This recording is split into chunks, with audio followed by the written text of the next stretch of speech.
Assalamualaikum warahmatullahi wabarakatuh.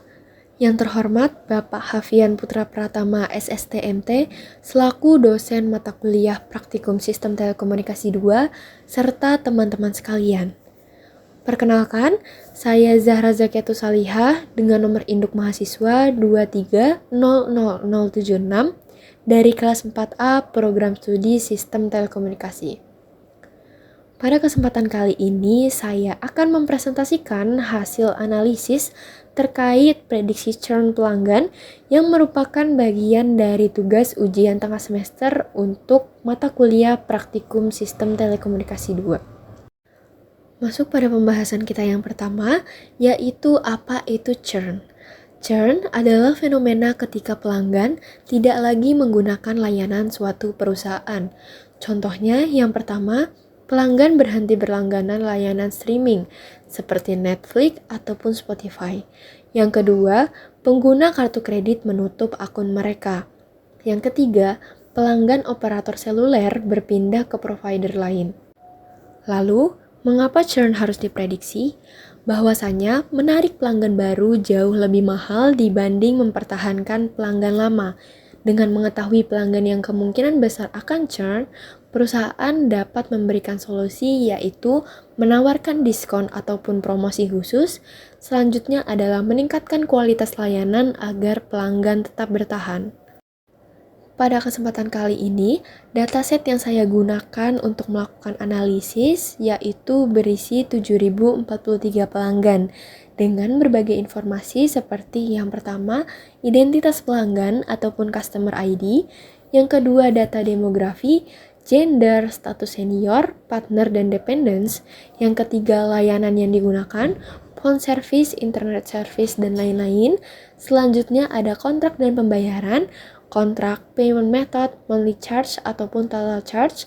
Selanjutnya adalah label target, churn, yes or no.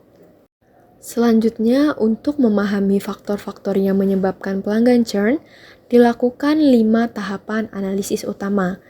Yang pertama ada load data dan eksplorasi. Langkah pertama adalah membaca dataset dan memahami strukturnya.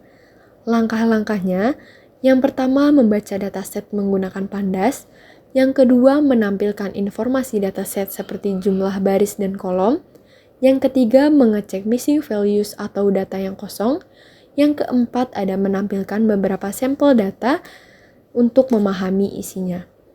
Lalu yang kedua ada visualisasi data. Tahapan ini bertujuan untuk memahami pola churn menggunakan berbagai grafik.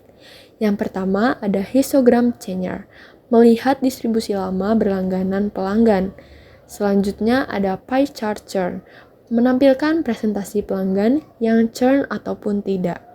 Selanjutnya ada box plot monthly charge, menampilkan perbedaan biaya langganan antara pelanggan yang churn dan tidak. Selanjutnya ada pembersihan dan transformasi data. Dataset tentunya perlu dibersihkan agar bisa digunakan dalam model machine learning. Langkah-langkahnya yang pertama, mengubah tipe data yang salah. Misalnya, total charge dari string ke float. Yang kedua, menangani missing values dengan mengganti nilai kosong menggunakan median. Yang ketiga, melakukan encoding untuk variabel kategori agar bisa digunakan dalam model machine learning. Yang keempat, ada training model machine learning, menggunakan random forest untuk memprediksi churn berdasarkan fitur pelanggan. Langkah-langkahnya, memisahkan data menjadi fitur X dan target Y. Membagi dataset menjadi data training dan testing. Yang ketiga, melatih model random forest. Yang keempat, memprediksi churn pada data uji. Selanjutnya, yang terakhir ada evaluasi model. Mengevaluasi performa model menggunakan confusion matrix dan classification. Berikut adalah isi dari file tugas.csv yang akan dibaca ke dalam Python menggunakan pandas.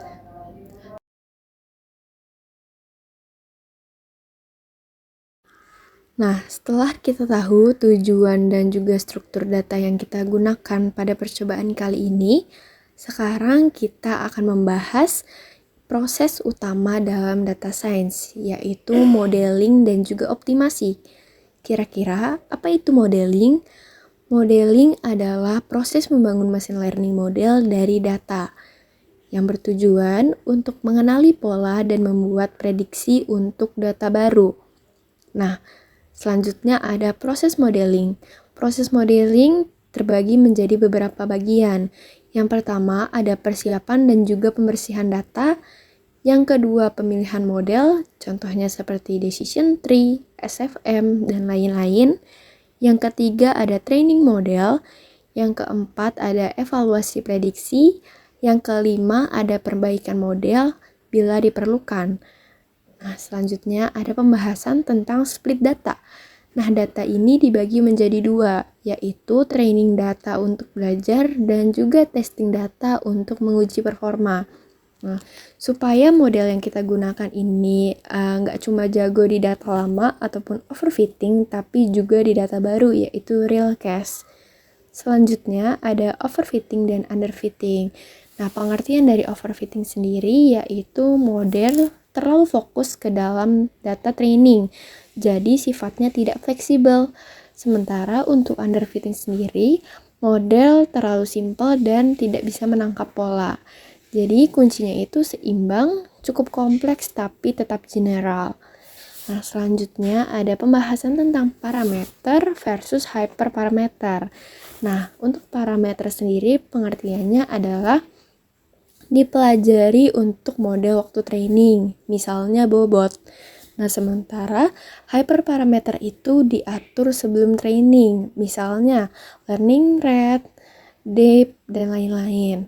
Nah, selanjutnya hyperparameter ini bisa sangat ngaruh ke hasil akhir dari model. Nah, selanjutnya ada pembahasan nih, kira-kira apa itu hyperparameter tuning. Nah, proses ini mencari set yang terbaik untuk hyperparameter. Tujuannya seperti meningkatkan akurasi dan juga menurunkan error. Selanjutnya ada kenapa tuning itu penting. Nah, bisa dibilang tuning ini dapat membantu memaksimalkan performa model, menghindari overfitting ataupun underfitting, menemukan konfigurasi model terbaik. Nah, selanjutnya ada implementasi dan evaluasi. Nah, model ini dilatih dan diuji menggunakan data churn. Evaluasi dilakukan dengan conversion metric, akurasi, dan juga precision dan recall. Nah, ini menunjukkan seberapa bagus model dalam memprediksi churn. Pada slide ini, kita akan membahas beberapa kode terkait data processing dengan Pandas. Yang pertama ada import Panda SPD. Ini mengimpor pustaka Pandas dengan alias PD. Pandas sering dipakai buat analisis data. Yang kedua ada df sama dengan pd.read_csv. Ini membaca file CSV bernama tugas.csv dan menyimpan dalam variabel df sebagai data frame. Yang ketiga ada df.head. Ini menampilkan 5 baris pertama dari data frame supaya bisa lihat struktur data. Yang keempat ada df payment method.unique. Ini menampilkan semua nilai unik dalam kolom payment method yang berguna untuk analisis kategori pembayaran. df.shape menunjukkan jumlah baris dan kolom. df.info memberikan ringkasan tentang tipe data dalam dataset. Yang terakhir, df.describe, yaitu statistik deskriptif untuk kolom numerik dan juga kategori. Untuk output yang dihasilkan dari kode berikut adalah seperti ini. Berikut adalah kode dari visualisasi data histogram.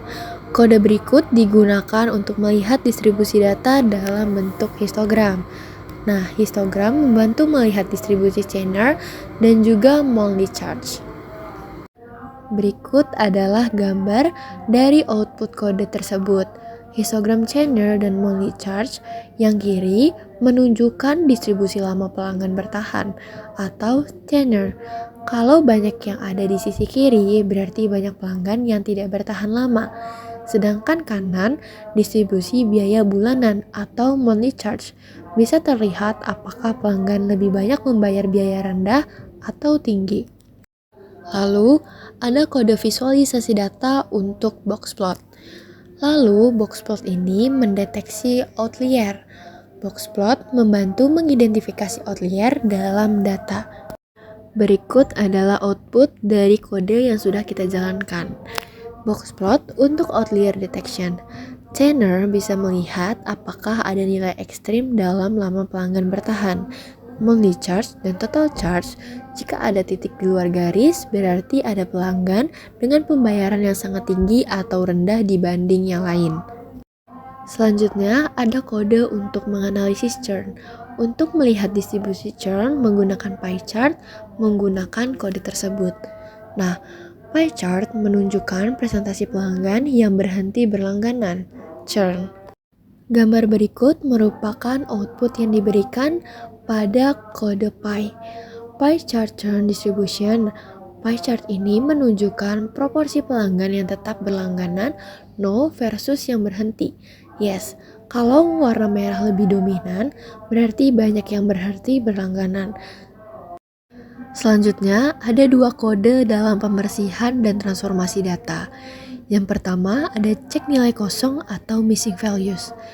Kode berikut menjalankan dan melihat jumlah missing values di tiap kolom. Selanjutnya, ada kode dalam mengatasi data teks yang harus diubah. Contohnya, mengubah nilai no internet service menjadi no untuk menyederhanakan analisis. Berikut adalah output dari kode printdf.isNull. Nah, bisa kita lihat bahwa missing value sudah diisi. Jadi, dataset siap untuk analisis lebih lanjut. Selanjutnya, ada kode split data. Kode ini membagi dataset menjadi training sebanyak 80% dan testing sebanyak 20%. Lalu, ada kode SMOTE. SMOTE digunakan untuk menangani imbalance data. Data churn biasanya lebih sedikit, jadi kita menggunakan penyeimbangan data atau SMOTE untuk membalancekan data. Selanjutnya, ada kode training model dengan machine learning. Untuk training model yang digunakan adalah key-fold cross-validation. Seperti yang kita tahu, key-fold cross-validation digunakan untuk mengevaluasi model secara lebih akurat. Model yang diuji diantaranya adalah logistic regression, KNN, decision tree, random forest, CFC, support vector machine, dan juga RGBoost. Selanjutnya ada kode evaluasi model.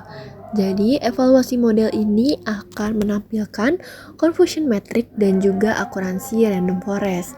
Jadi confusion metric digunakan untuk melihat prediksi benar dan juga salahnya nih. Baik, kesimpulan yang bisa kita ambil dari keseluruhan materi ini adalah analisis ini bertujuan untuk memahami faktor-faktor yang mempengaruhi churn, berhentinya pelanggan dalam dataset pelanggan. Dari berbagai tahapan analisis yang dilakukan, kesimpulan utama yang bisa diambil adalah yang pertama, pemahaman dataset.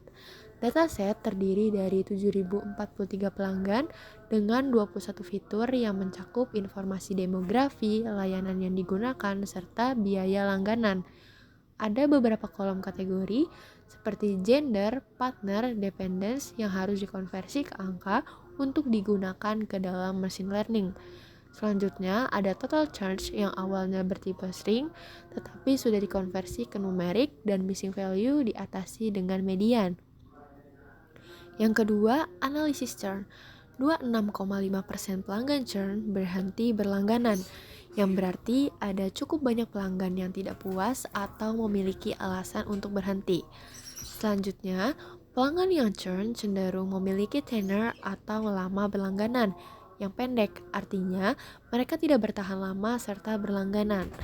Biaya bulanan atau monthly charge yang tinggi cenderung berhubungan dengan churn, kemungkinan karena pelanggan merasa terlalu mahal atau kurang mendapatkan nilai yang sesuai. Yang ketiga, tentang visualisasi data. Histogram Shanner menunjukkan bahwa pelanggan yang churn umumnya memiliki masa berlangganan yang pendek, sedangkan pie chart churn menunjukkan bahwa sebagian besar pelanggan tetap berlangganan, tetapi churn masih menjadi masalah yang perlu diperhatikan. Selanjutnya, ada boxplot dan histogram biaya langganan. menunjukkan bahwa pelanggan dengan biaya bulanan tinggi lebih rentan churn. Yang keempat, ada model prediksi churn atau machine learning. Model random forest digunakan untuk memprediksi churn berdasarkan fitur seperti churner, monthly charge, dan juga total charge. Model memiliki akurasi 79,5%, yang berarti cukup baik dalam memprediksi apakah pelanggan akan churn atau tidak. Namun, reka untuk churn masih rendah, yaitu 0,45, yang berarti model masih kurang akurat dalam mengenali pelanggan yang benar-benar akan churn. Nah, kesimpulan akhir dan implikasinya, churn lebih banyak terjadi pada pelanggan baru atau pelanggan dengan biaya bulanan tinggi. Perusahaan bisa mempertimbangkan strategi retensi seperti memberikan diskon ataupun layanan tambahan bagi pelanggan baru. Nah, model dari prediksi churn ini bisa membantu mengidentifikasi pelanggan yang berisiko berhenti, sehingga perusahaan dapat mengambil tindakan lebih awal untuk mempertahankan mereka. Sekian presentasi pada kesempatan kali ini. Semoga bermanfaat dan kurang lebihnya mohon maaf.